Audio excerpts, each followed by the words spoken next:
छत्रगुण महाराज असे जर असतील ना कलाकार, मी सकाळपर्यंत कीर्तन करेल बरं का. मला काहीच प्रॉब्लेम नाहीये. अरे काय काय गावात असं असतं महाराज, असं वाटतं मी उगाचच कीर्तनकार झाले बरं. खरंच वाटतं ना, लय महाराज आय्यात तर काय नाही.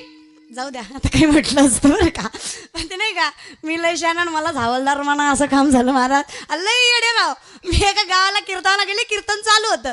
कीर्तन माझं नव्हतं, दुसरं कीर्तन मी ऐकायला बसले होते.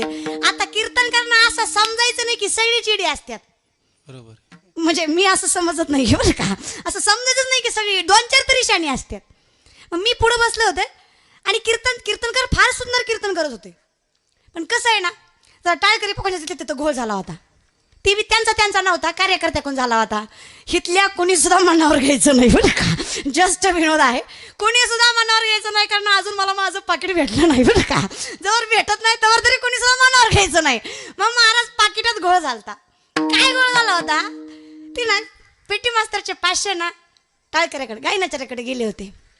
मग आता कीर्तन चालू होतं आणि त्या दमच नाही निघाला पेटी मास्तरला.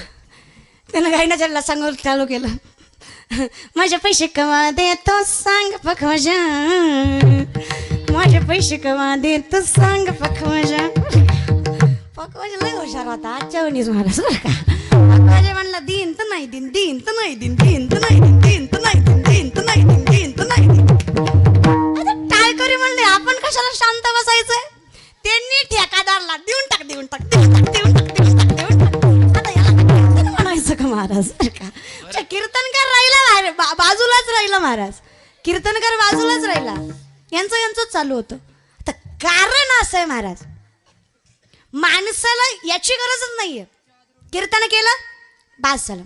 कसं करायचंय ठीक आहे, तुम्हाला आवडतंय तसं करूयात, भगवंताचा काही विचार नाही, ठीक आहे, जसं पाहिजे तसं कीर्तन करूयात. पण माझं म्हणणं असं असतं की तुम्ही कसे दिसताय, तुम्ही कसे राहता.